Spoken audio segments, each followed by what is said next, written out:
Halo semuanya, jumpa lagi dengan saya Yoli Agnesia.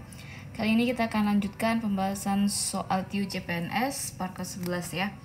Jadi di sini saya punya 3 soal. Kita akan membandingkan dua buah variabel dengan nilai yang kita nggak tahu apakah sama atau berbeda gitu ya. Jadi di sini kita akan menentukan bagaimana gitu ya cara menentukan kedua nilai dari setiap variabel ini sehingga kita bisa menentukan urutannya seperti itu ya. Oke, langsung aja ya. Di sini kita punya soal pertama dengan variabel x itu adalah 16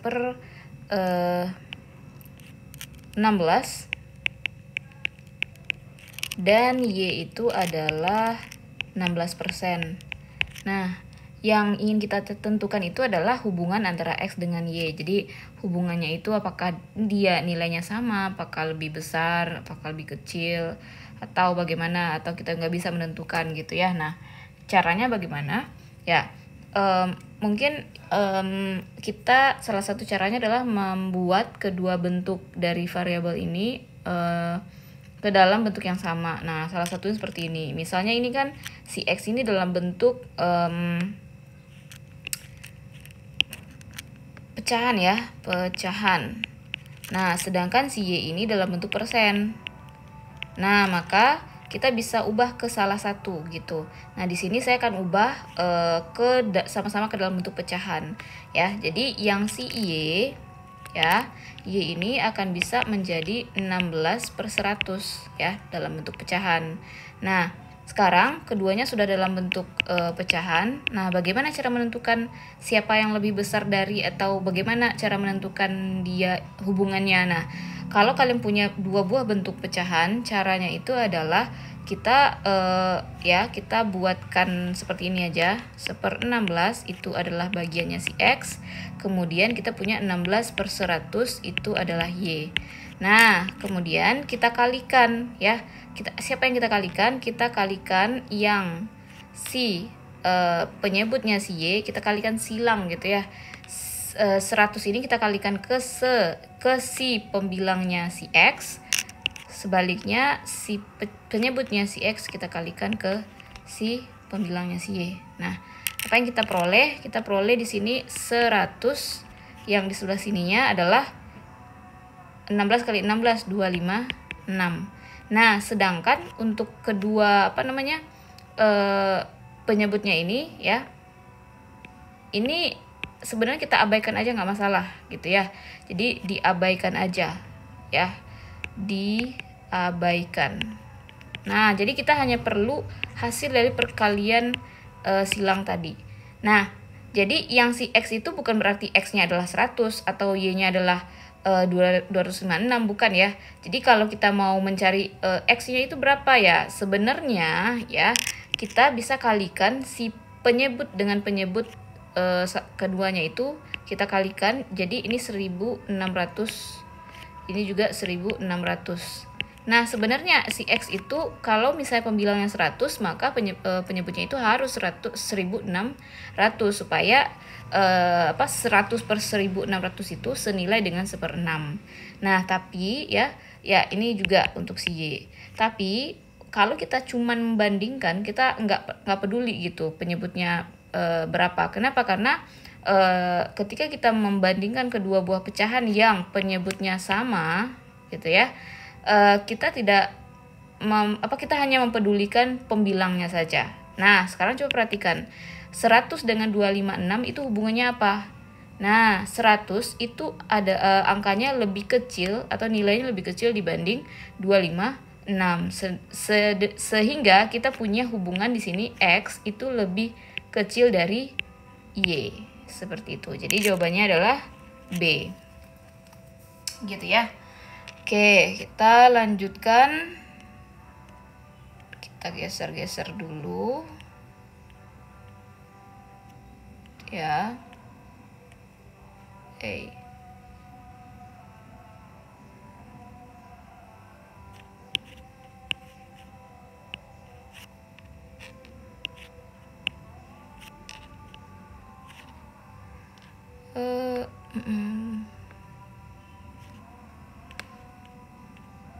sebentar ya.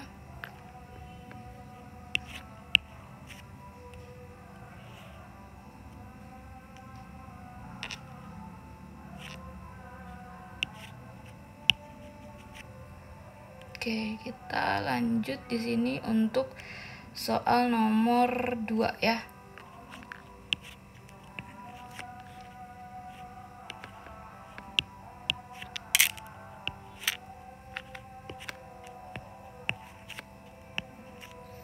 Oke, untuk soal nomor 2, di sini kita punya X-nya itu dalam bentuk penjumlahan. Oke.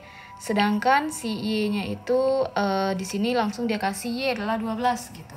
Jadi kita perlu menentukan nilai dari si X ini. Seharusnya gitu ya.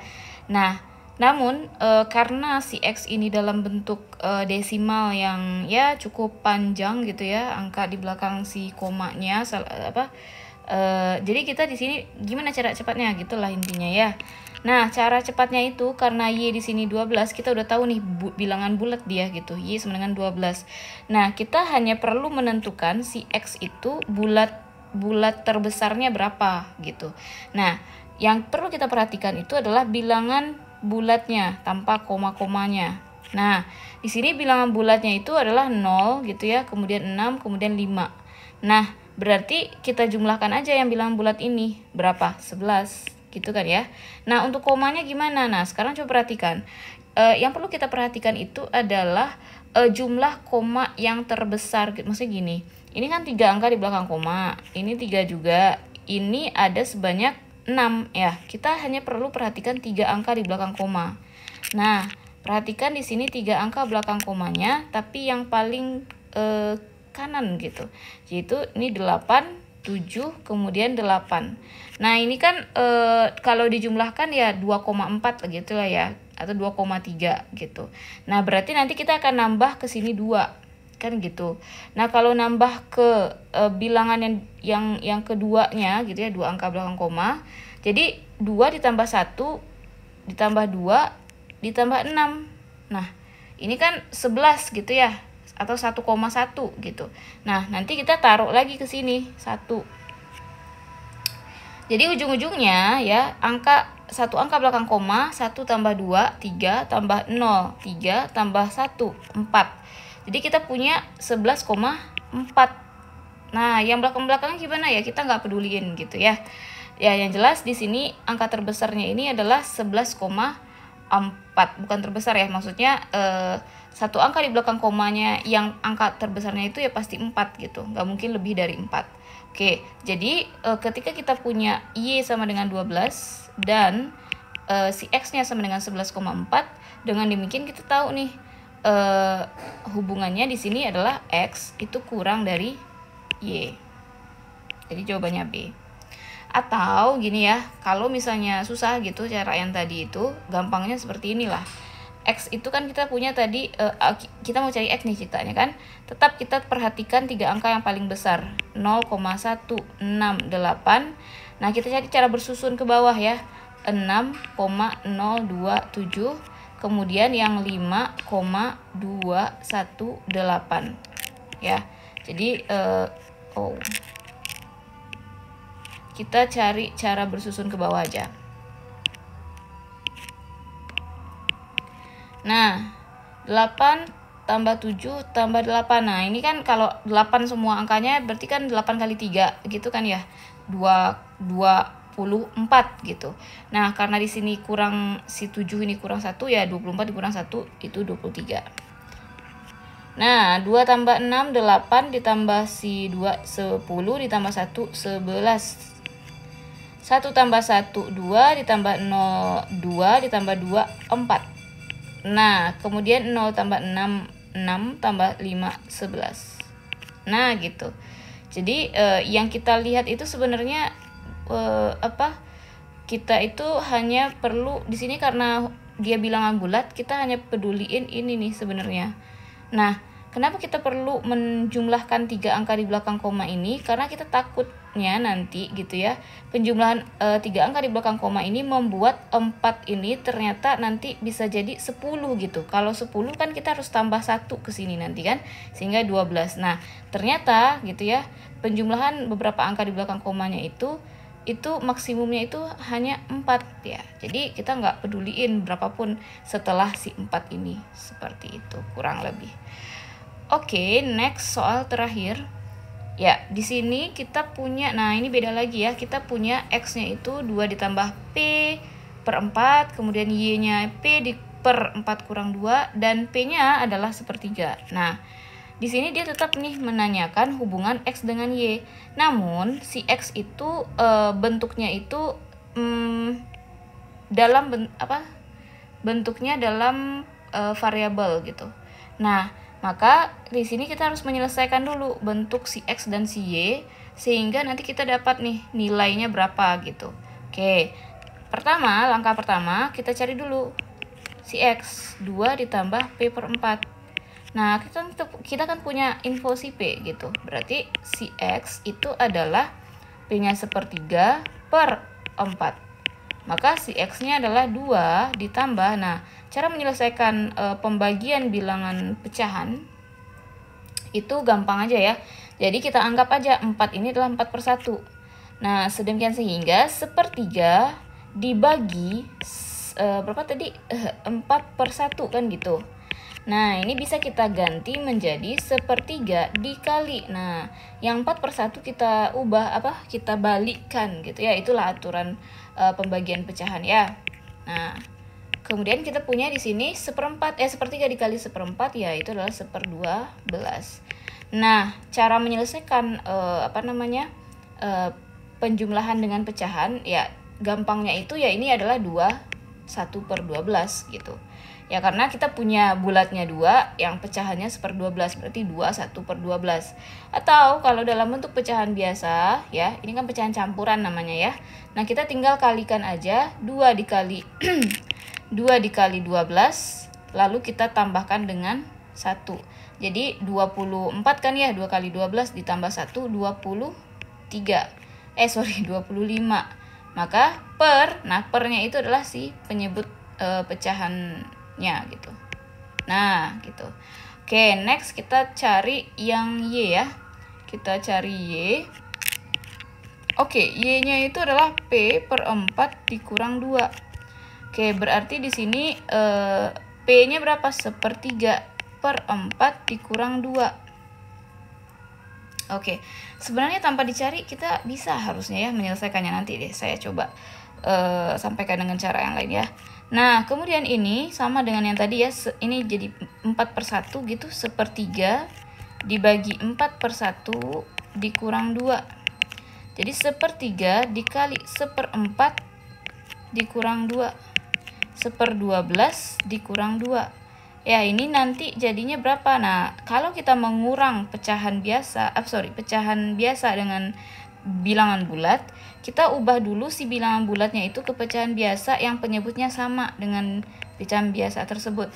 Berarti 2 kalau dijadikan per 12, ya berarti itu 24 per 12. Nah, kalau dikurangkan ini adalah negatif 23 per 12. Oke. Nah, kita udah dapat nih bentuk masing-masing X dengan Y sama-sama dalam bentuk pecahan biasa yang penyebutnya udah sama. Jadi kita di sini gampang ya, kita hanya perlu memikirkan atau membandingkan si pembilang gitu. Nah, sekarang coba perhatikan. Nah, sebenarnya di sini tanpa kalian peduliin juga si penyebut, karena keduanya ini adalah dua bilangan bulat yang berbeda, satunya positif, satunya negatif, udah pasti yang positif itu lebih besar daripada yang negatif. Jadi kesimpulannya X lebih besar dari si Y. Nah, gitu. Oke, sekarang saya akan coba cari dengan cara yang cepat, yang lebih cepat ya. Caranya bagaimana? Sekarang coba perhatikan. X itu adalah 2 ditambah P per 4. Sedangkan Y itu adalah P per 4 dikurang 2. Nah, perhatikan baik-baik. Di sini P-nya itu 1/3. Jadi mau berapapun P gitu ya, P per 4 itu akan punya nilai yang sama. Oke. Nah, ketika suatu nilai yang sama ditambah 2 dan nilai yang sama tersebut dikurang 2, mana yang lebih besar? Udah pasti yang lebih besar itu adalah ketika kita jumlahkan dengan bilangan positif gitu. Jadi tanpa memperpanjang jalan gitu ya, sebenarnya kita udah dapat kesimpulan bahwa X lebih daripada Y gitu. Oke, jadi itu cara cepatnya dengan memperhatikan ternyata dalam bentuk pada bentuk X dengan Y itu ada satu suku yang sama gitu. Dan kita perhatikan di sini penjumlahan dan pengurangannya itu kebetulan juga di sini satunya ditambah, satunya dikurang. Kalau sama-sama ditambah nanti gimana? Ya berarti ambil yang terbesar itu adalah yang ditambah dengan bilangan yang lebih besar gitu, ya. Oke, dengan demikian selesai pembahasan soal kita. Nanti kita akan coba cek lagi soal-soal dalam bentuk yang lain. For your information, ini adalah soal yang saya ambil di grup Telegram ya sebenarnya. Jadi semoga aja ini membantu teman-teman semua. Terima kasih, sampai jumpa di video selanjutnya.